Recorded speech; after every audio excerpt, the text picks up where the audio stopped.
So in today's video, we're going to discuss our high S's. We're going to give you 6 descriptive words to describe high S's and 1 watchword, or a word where you have to be mindful of when they exhibit this behavior. They're probably under stress. We'll go into the things that S's like, as well as how to best motivate an S if you have a son or daughter who's an S, or maybe in a work situation.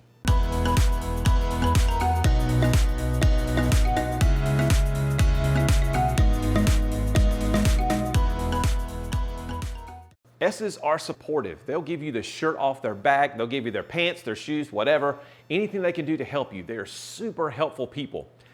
Now, we've said in this series before that everyone is a unique blend of all 4 of these traits. Well, I am an IS, so I'm 100 on the scale of an I, I'm a 92 on the S scale. So I love people, love having fun, but I also love supporting people. That's one of the reasons why we're making these videos, to help you guys improve your relationships.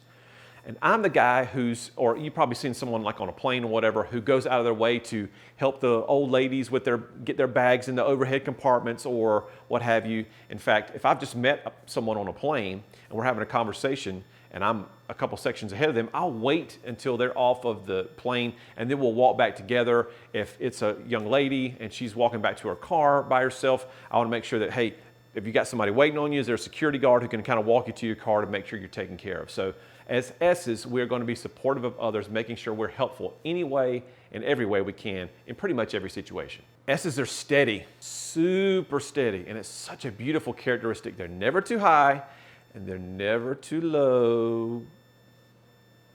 They just kind of stay right in the middle, and it's wonderful. So there's not a lot of drama when it comes to S's, and that's great for an organization. They are the glue of every organization out there because they know how to listen to people. They know how to prevent conflict from happening. They just want to love on people and help people in any way that they can. So it's a beautiful quality. Just steady as you go. S's are sincere. They care fiercely about friends and family. They are very, very kind. I remember growing up, I had just begun to drive as a 16-year-old in North Carolina, and I was on my way back home from my friend Michael's house.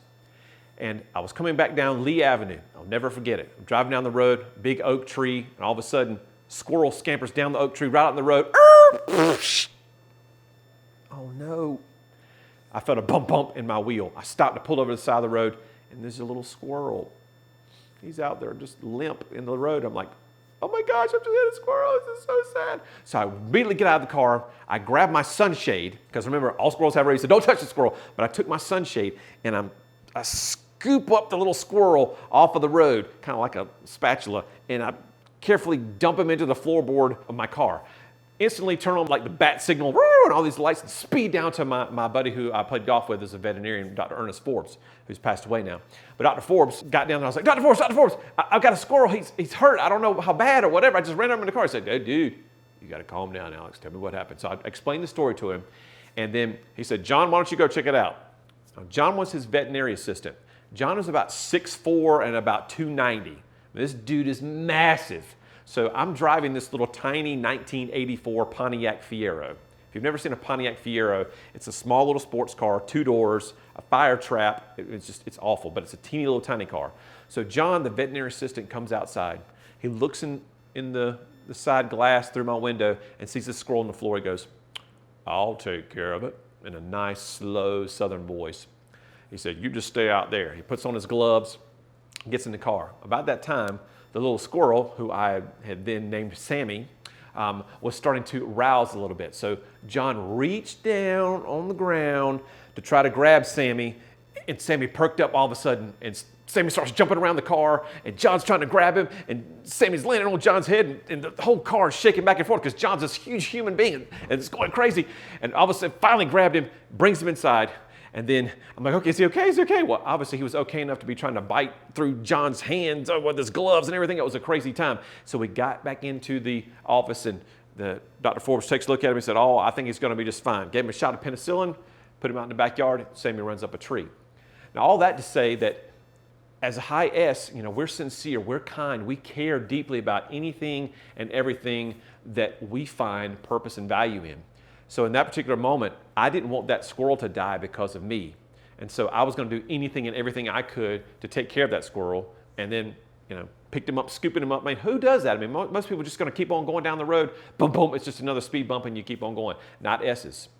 S's care, and don't take that caring for granted. S's are sentimental. Yeah, if you check out my LinkedIn profile, it will say CEO, award-winning speaker, author, cheesy 80s love song guru. That's in my profile, because I'm always listening to 80s love songs. I can give you an example of when sentimentality comes into play when you're in that kind of a father-daughter situation. So if you've never seen the movie Tangled by Disney, I recommend you go see that. It's about Rapunzel, the lady who lived in the tower, the long hair. So during that movie, there's really only one place in that movie where you could cry, okay? But I found multiple places to cry in that movie. And one of them was where you wouldn't expect. So Rapunzel has met this young man named Flynn Rider, and he wants to trade her an object for the chance for Rapunzel to go out.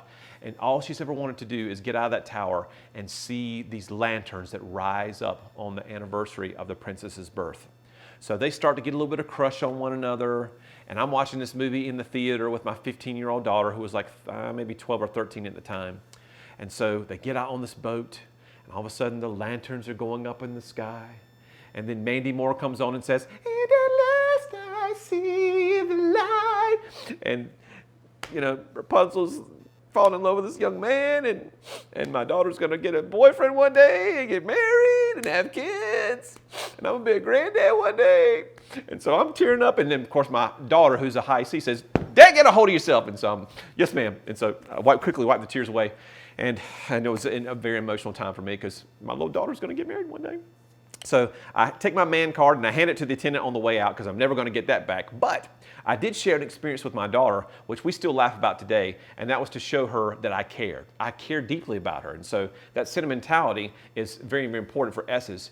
And if we equate that into the real world, let's say the business world, if you will, if we can equate sentimentality to empathy. Empathy, understanding where others are coming from, understanding that others have problems, questions, concerns, pain points in their lives.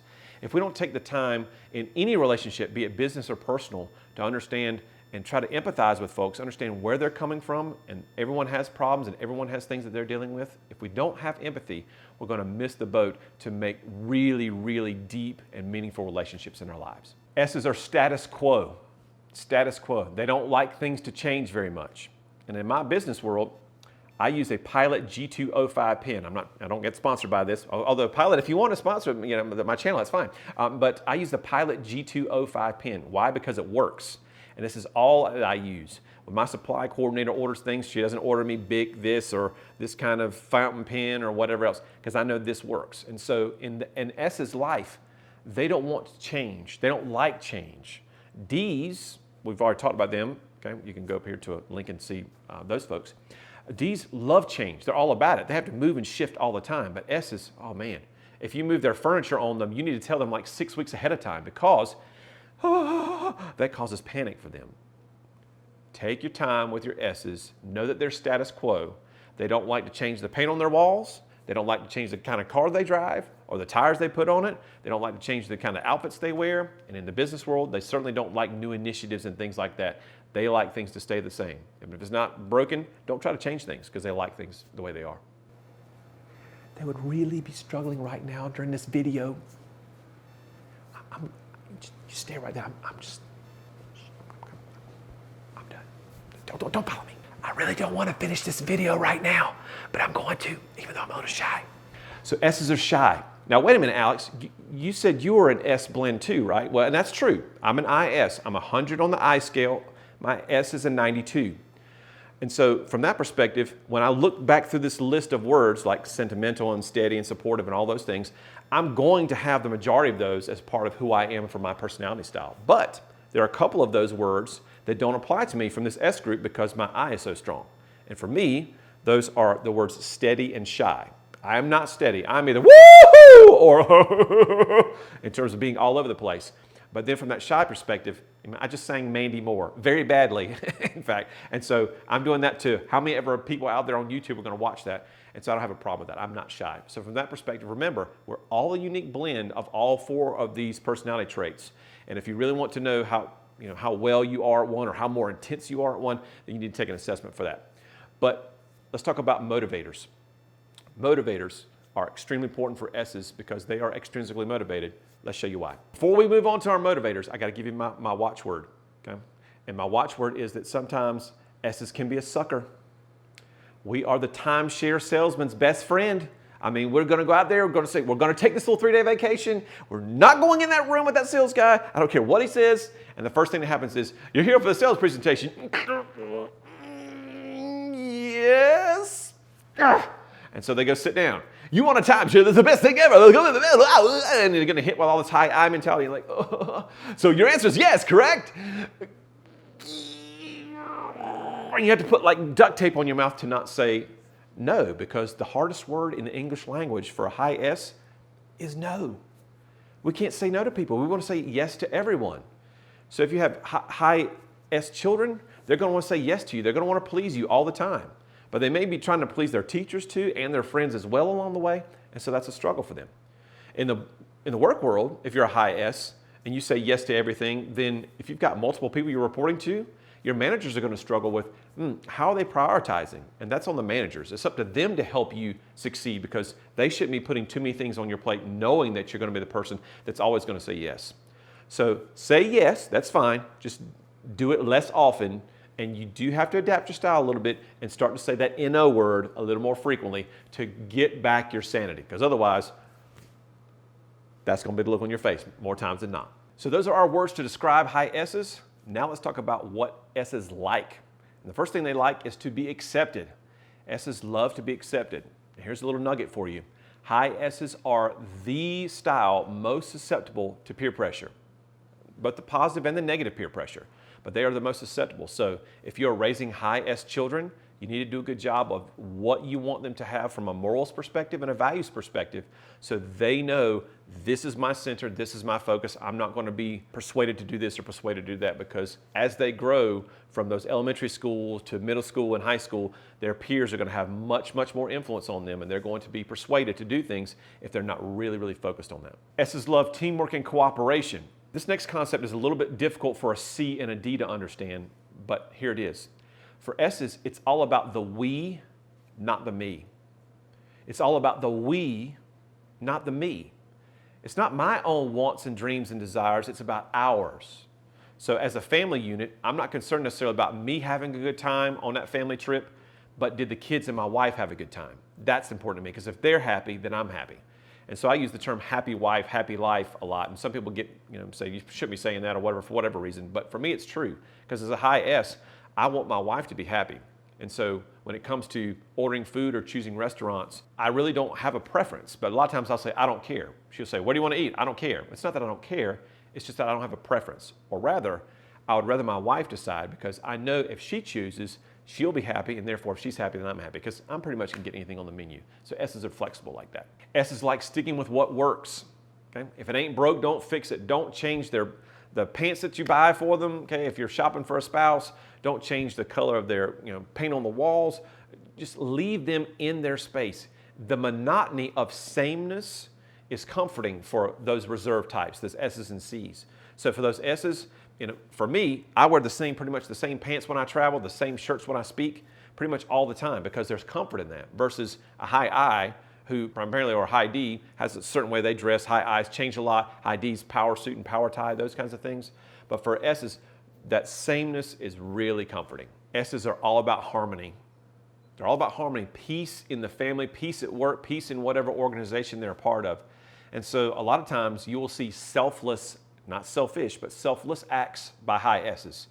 What does that look like? Well, send out a survey. What do you guys want as a team if we hit our goals for this month? Well, the S is not going to be very strong in terms of this is what I want, this is what I want. They're going to be like, what do you guys think?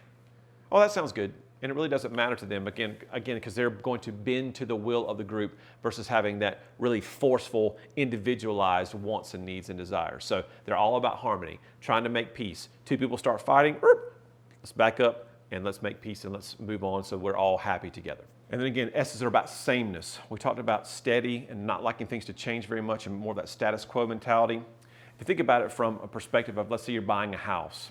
A high S wants in their new house as much as they have in terms of characteristics of their old house. So if the washer and dryer were upstairs in their old house, they would like to have it up there in the new house. Now, it might not make much sense because the schematics might not be the same in the new house versus the old house. But from that period of sameness and that idea of I've got to have comfort in, it's got to be a lot like what we had. Like I've got to be in a cul-de-sac because my last one was in a cul-de-sac. It's got to have 5 bedrooms because this had 5 bedrooms. There's a lot of value for them in sameness. So motivators for high S's, it's appreciation. In our last video about I's, we talked about how recognition was so important to them. Very public, very in your face, lots of applause, all the focus is on them. S's are not that way. They're all about appreciation. So let me model how that looks for you. Sally, you're such a huge part of what we do here as a team. Love that your sales goals have been going up and up. Your growth in your department's been phenomenal. Just want to say thank you so much for what you do for here at us at Acme Incorporated. Here's a little note just to say thank you. You're awesome. Just keep up doing what you're doing. Now this is done in a very personal way, and you see how my tone of voice is very quiet? Notice there's no crowds clapping or anything else like that. This is a one-to-one. In fact, I probably will be sitting down and even as much as put a hand on her shoulder to indicate, that personal touch. S's embrace that personal space. They're thinking, then you put a hand on their shoulder like, oh, that touch immediately gets that engagement from them. So when you engage them in a very soft, subtle way, and then you give them a thank you note, that thank you note means the world to them. They're going to open up, they're going to read it, they're going to say, oh, Sally, you did such a great job. You're such a wonderful part of this team. Your contributions have just gone da-da-da-da-da-da. They're going to be like, oh, he actually cares. This is super. And so they're going to pin that on their wall. They're going to read it every couple weeks. It's just going to be phenomenal. So that's appreciation for S's. Now, let's go back to our high I video, and let's put an S in the role that we have for an I. We have the S in the front of the room. Everyone's clapping and cheering. Woo, you did such a great job. Spotlight's on you. And that S is going to be up here going, oh my gosh, oh my gosh, oh my gosh. And they're never going to be as intense about doing whatever they wanted to be doing for that particular recognition because they don't want the limelight. They don't want the spotlight. They're looking to go, I'm done, I'm done, I'm done, I'm done, I'm done, I'm done, I'm done, I'm done. And they're walking away as fast as they can because they don't want any part of that. In fact, they're probably going to pack their box and leave their company. They're never going to come back there again because they don't want the attention. So what you're doing is you're actually encouraging negative behaviors instead of positive behaviors when you're trying to motivate an S in that way.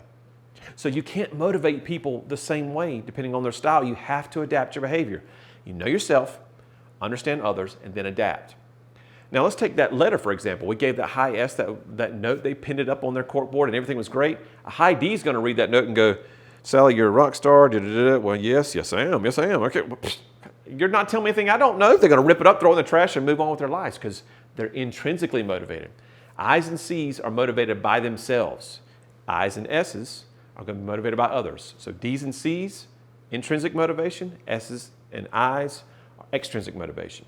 So an I is going to be motivated by that note. Hey, Sally, great job. Da-da-da. Okay, yeah. But then they're going to be saying, well, where's the gift card? I got to buy some bling, right? So that's going to be a part of their motivation. The S, the pat on the back, and the note will stand on its own. The I's have to have a little bit more public recognition, maybe give them some bling. D's and C's, totally self-motivated. S's, I love y'all. I'm one of you. So hopefully this has gotten you some perspective in terms of understanding yourself a little bit better. But if you have S's in your life that you'd like to know better, you need to make sure we give them assessment. Or if you're learning more about yourself, take an assessment. It's going to help transform the way you communicate, overcome obstacles when you're trying to deal with conflict and challenges in your relationships, understand your parents better, your spouse better, a significant other better. And in the workplace, this stuff works too. Click on the link below to get your assessment.